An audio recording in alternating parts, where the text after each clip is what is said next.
Hoy estamos junto a Juliana Fursi, ella es micóloga, es autora también, activista de setas y creo que se me pueden quedar en el tintero varios títulos más. Pero Juliana, qué mejor que poder conversar contigo y que tú misma nos cuentes de qué se trata tu trabajo, en qué va, cuál es la importancia de las setas y los hongos. Y quiero partir derribando mitos, porque cuando uno propone de repente entrevistas y te dicen, ¿de qué? De hongos. ¿Pero por qué? ¡Qué asco! O está el otro que te dice, ay, pero ¿y qué comimos? Ah, ¿qué estuvimos viendo, fumando? Ya, entonces quiero partir de inmediato por ahí. ¿Cómo defines tú un hongo? ¿Cuál es la diferencia entre un hongo, una seta, un champiñón? ¿Es todo lo mismo? Muchas veces lo usamos como sinónimo. Muchas gracias, Carolina. En primer lugar, un honor estar aquí conversando contigo. Mira, muy buena pregunta. Los hongos son organismos que conforman su propio reino. ¿Qué quiere decir eso? Que son un grupo de organismos tan diversos como los animales o como las plantas. Y los champiñones o las setas son solo un tipo de hongo. Es como decir un pájaro. ¿Ya? Y no estamos refiriéndonos a todos los animales, estamos refiriéndonos a un pájaro, decimos una seta o un champiñón, es como decir un pájaro dentro del reino de los hongos. Las levaduras son hongos, las levaduras que son organismos unicelulares que usamos para hacer el pan, vino, cerveza, los mohos, ¿no es cierto? Que muchos asociamos a la fruta podrida o el pan podrido, pero son organismos desde los cuales se sintetizó la penicilina. Son hongos. Los líquenes se estudian dentro del reino fungi. Las orejas de palo también son hongos. Así que los hongos son organismos que son muy diferentes a plantas y animales. Y en términos de su ADN, son más cercanos a los animales, o sea, a nosotros, que a las plantas. Bueno, es que eso justamente leyendo y un poco investigando al respecto antes de hablar contigo, es lo que estaba viendo, que de hecho tenemos mucho más en común con los hongos de lo que pudiésemos pensar y de nuevo, esta repulsión que existe por un lado o esta asociación tal vez a épocas eh, de descontrol, por ejemplo, entre los 60 y los 70, que es a lo que se asocia un poquitito esto de las setas, va tanto más allá, como tú bien lo decías, la penicilina y los remedios y todo lo que pueden colaborar los hongos hoy en nuestro medio ambiente. Cuando tú hablas de estas interconexiones y que el champiñón viene siendo como, hay quienes lo definen como la fruta, como la manzana del hongo, ¿ya? ¿Hasta dónde van? ¿Qué es lo que hacen? ¿Cuál es su función? A ver, el uso de hongos por parte de la humanidad como remedios, como materiales o como comida es, es muy antiguo, es ancestral. Nosotros hemos coevolucionado culturalmente con los hongos, con todo tipo de hongos, hongos unicelulares, hongos más grandes, y en particular, cuando uno habla de los hongos como los champiñones, que tienen esta estructura visible, ¿no es cierto?, que muchos asocian a lo pagano, ¿no? Sí. Y en Chile, lamentablemente, la palabra quechua, callampa, se asocia a la biología masculina, el único país del mundo que tiene eso.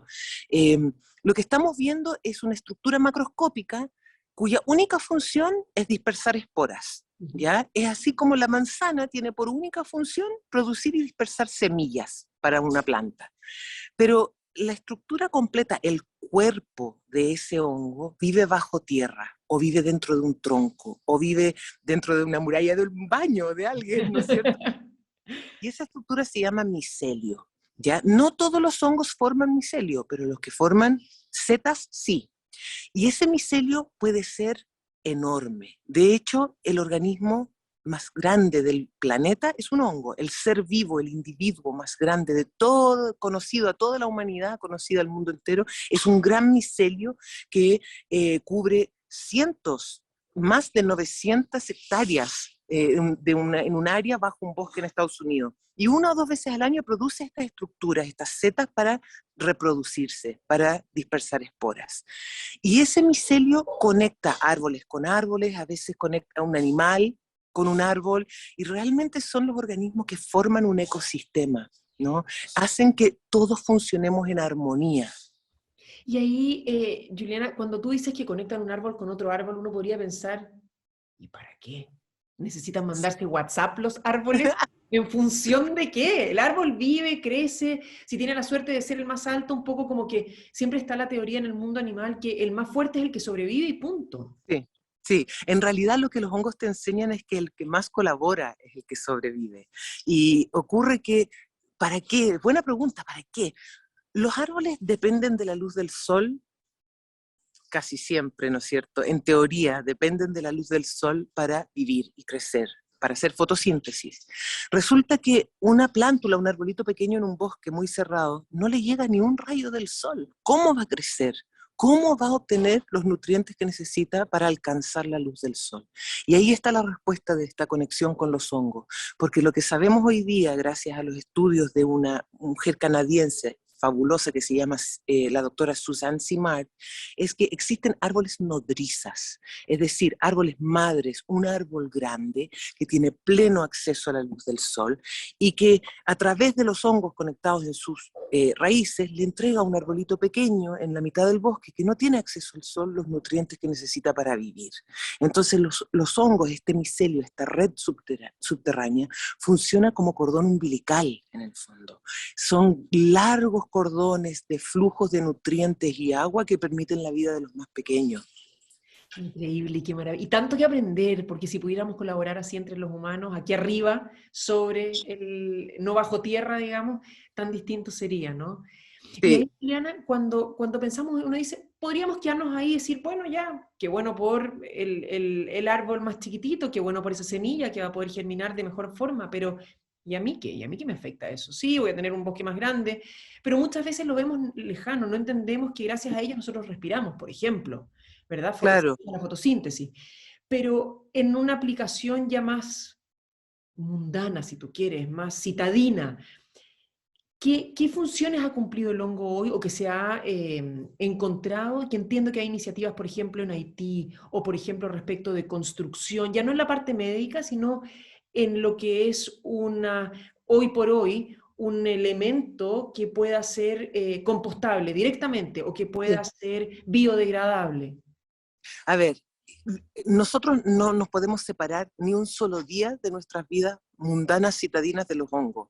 No solamente por la comida, y especialmente en Chile, donde el pan, la cerveza, el vino, el chocolate, la salsa de soya, que son todos dependientes de los hongos, son ingredientes fundamentales de la vida, ¿no es cierto? O productos fundamentales de nuestra vida cotidiana. Sino que hay hongos en el detergente que nosotros ocupamos. Todos los detergentes comerciales que se venden, todos aquellos que limpian en frío lo hacen porque usan enzimas que sintetizan de hongos que son capaces de descomponer la materia orgánica que no queremos en nuestra ropa. O sea, muchos usos desconocidos. En la parte médica, como dice, que vamos a dejar de lado. Eh, pero solo quiero enfatizar que desde la ropa que lavamos hasta lo que comemos y cómo nos vestimos, todo depende de hongos.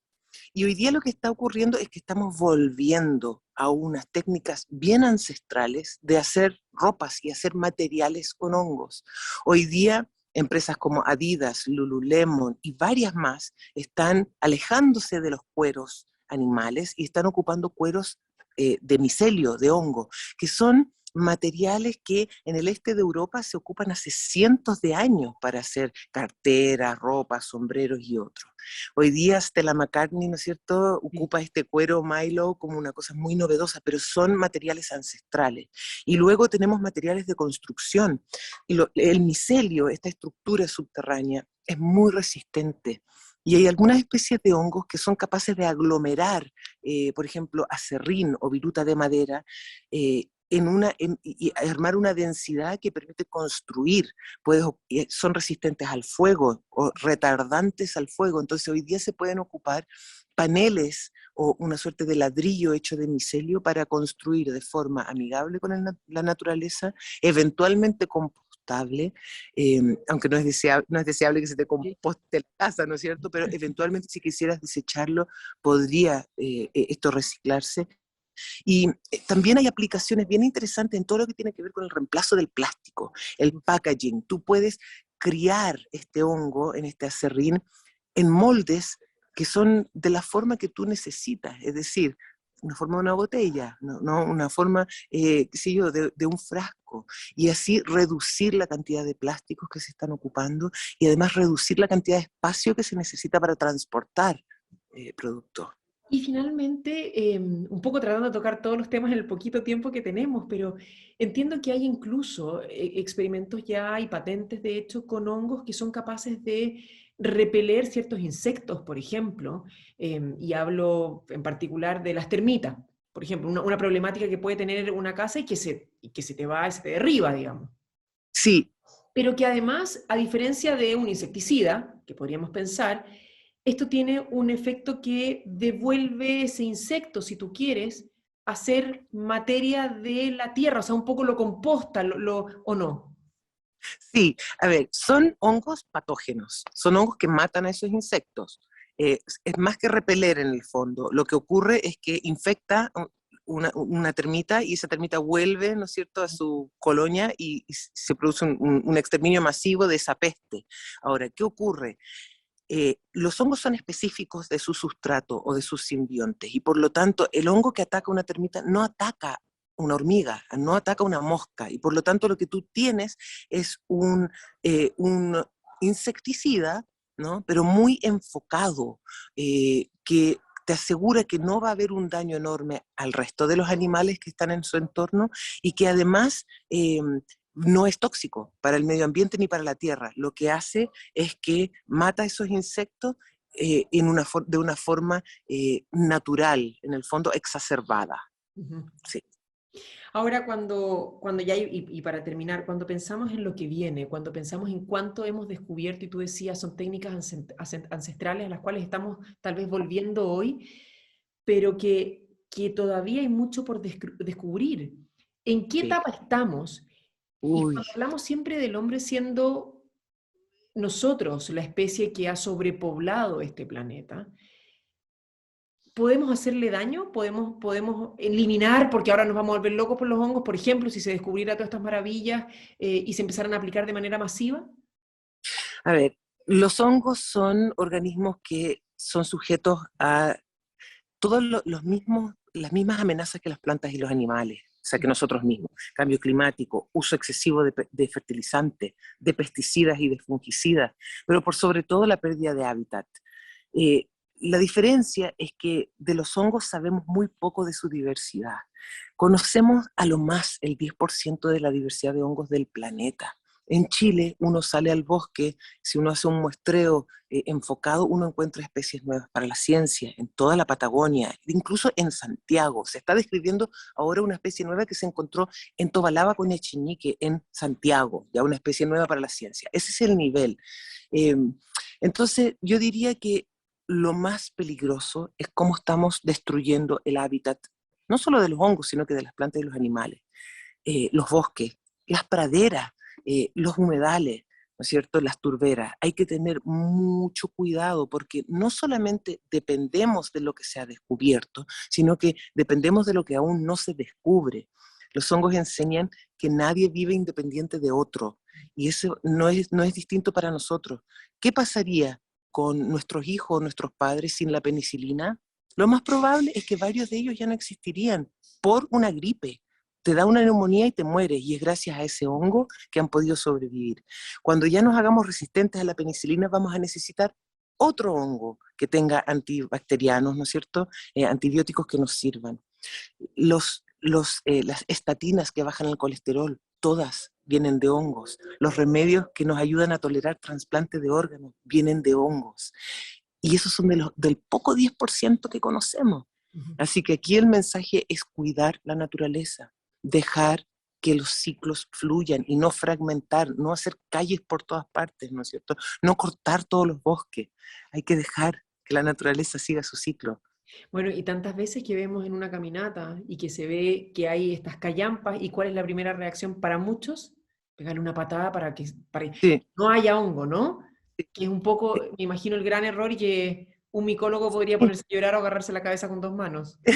La verdad es que es muy divertido porque los hongos han sido sujetos de esta como noción como si fueran extremadamente peligrosos, pero no hay que olvidar que hay ranas que uno toca y se muere, Mm. hay medusas que te tocan y te muere, hay plantas que tú comes y te puedes morir, ¿no? El famoso caso del cabro en Alaska, Into Sí. the Wild, se comió una planta equivocada y se murió. Pero asociamos en general esos atributos a los hongos y es un error. Entonces lo que yo le diría a la mayoría de la gente es que deje de ser tan ignorante y que averigüe, que estudie un poco. Hoy día en Netflix pueden ver la película Fantastic Fungi, ¿no? Hongo fabuloso, y se pueden enterar con 1 hora y media de su tiempo de cuánto dependemos de los hongos. Así que hoy día está a la mano esa información. Maravilloso. Juliana, agradecerte muchísimo. Sé que hay una fundación que me encantaría que nos contaras el nombre por lo menos, para que La también aquellos que estén más interesados puedan interiorizarse.